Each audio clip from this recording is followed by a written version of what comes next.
family. Good evening, good afternoon, good morning, wherever you are. Today is a very special day for us, for myself, and for my family. But I didn't want to miss the chance of meeting you today on Sunday, as it is here, and for us, Easter Sunday. Happy Easter to those of you celebrating. Happy Sunday to everyone else. Here is how I spent my Sunday and what I learned about integration and family on this beautiful Easter day.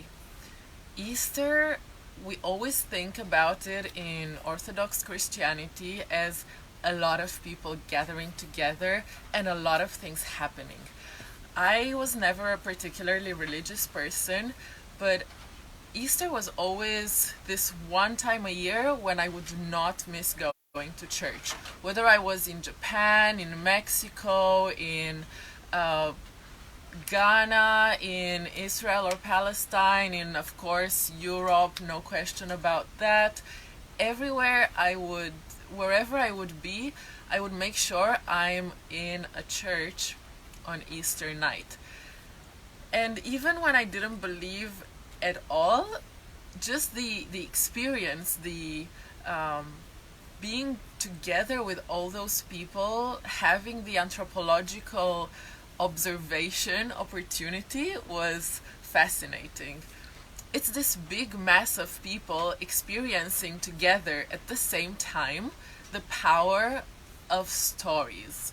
We talked about stories before and about how religion is a story that is believed and shared by an enormous amount of people, and therefore it's creating some sort of solidarity, some common identity, an idea in which they all believe, and therefore they are all able to fight for it or to unite in a common pursuit. And it's really fascinating how much you can learn about creating an audience, about marketing, about the power of speech, the power of ideas, about public speaking, about philosophy and different layers of significance by just attending a sermon, a church evening. And this one specifically is really, really powerful and so loaded with so much meaning. In any case, maybe we'll talk about that on another occasion. I want to mention how this year we weren't able to go to church, of course, because of the restrictions and the quarantine. But what we did do was to set up our projector and create a church experience in our living room. So it was just my restrictive family, and we were, through the power of the internet, in the center of Bucharest, in the Metropolitan Church there. And I remember being there in a previous year. It was packed of people inside, in the courtyard. It's set up on a hill, so the whole hill going down, full of people, the streets all around it. You could not throw a needle, as they say. Last night, it was barren. It's not true that there was not a soul. I believe there were a lot of souls, and whether it's my imagination and many other people's imaginations that they could see or imagine or feel the presence of many souls inside and around the church at that point, it doesn't matter. If it's in our head, if we believe it, it's real. And everything that's around us was at some point idea, right? That's how things get created. A house was first an idea, then a project, then you go and buy the bricks, then you put together a team, and then you create a house. In the same way, anything in this world was first an idea, and then it became whatever.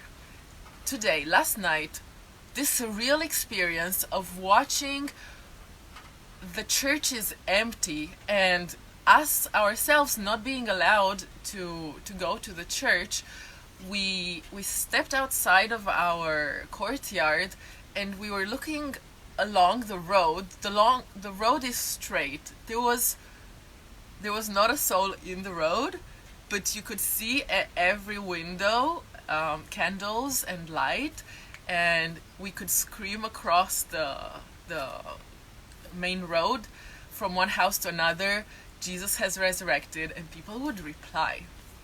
The sense of community between the houses, and in this common perception, this common story that we all imagine and we all believe to some extent, which is that certain things happen, community gets together, people believe in the same thing at the same time. The power of it is astounding. It was even more powerful than the previous experiences when I would go to church and everyone was there. That was somehow expected, and I was looking for the small little details and tweaks that would be different from one year to another so I can learn some things. But yesterday, everything was different. We are in a different paradigm. But what I wanted to mention to you, and the story I wanted to share, was about how I took this experience and I integrated into our day-to-day. So today is a day of hanging out with the family, eating a lot. That's what always happens in family celebrations, right?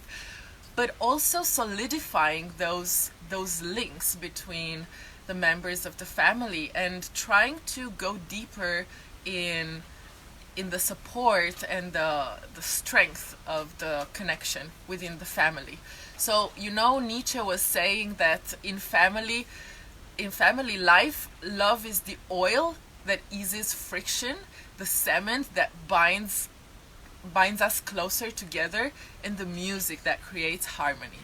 So based on these ideas, I try to take all of them and implement them into this one extended activity that I organized today to cut off the different pieces of eating. So like every family, we eat for 5 or 6 hours. That's a lot of eating, right? It's strenuous by all means.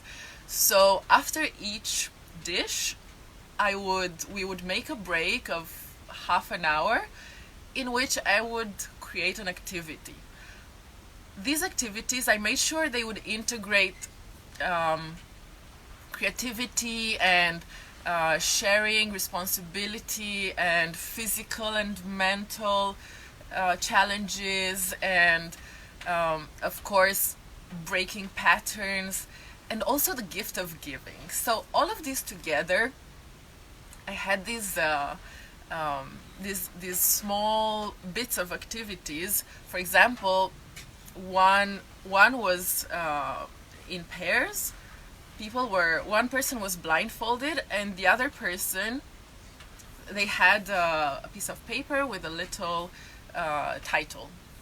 The title was about one religious ceremony, and the person without the blindfold would have to explain without words, and of course without sight, to the other person, so only using the smell and the tactile sense to explain that religious concept. It was so much fun, and you would think it's hard, but they finished it in half the time. I was so impressed with them. So the outcome was that the blindfolded person would have to write down, because they couldn't speak, they have to write down in bits of blindfolded what they understood, and little by little they would have to come out with the title. They did that sublimely, and imagine how many skills I managed to involve in this one activity. I totally, definitely recommend them. This is one example. I created a few others. I can share them if you're interested. But what I wanted to point out with this is that there's no doubt that it's around family life and at home that all the great virtues are created, strengthened, and maintained. And I haven't said this, I just experienced it, but Winston Churchill said it. And I'm just trying to implement some wisdom from greater people. I think this is also important because it shows how we can integrate within these special, really special circumstances of the pandemic, and within the circumstances of being stuck at home. We need to integrate so many different layers and so many kinds of activities: family life, professional life, personal, spiritual, physical activities, you name it. We have to put all of these into one little bucket and make sense of it. And that is the 24 hours of a day. That's very little time and a lot of challenges. So by compartmentalizing, as I did with with the breaks in between the eating, and with integrating many skills, many different sources of inspiration within one activity. So separating and making soups, you can actually create a whole different level of integration and of success for your activities. So I hope this gave you some ideas and some inspiration.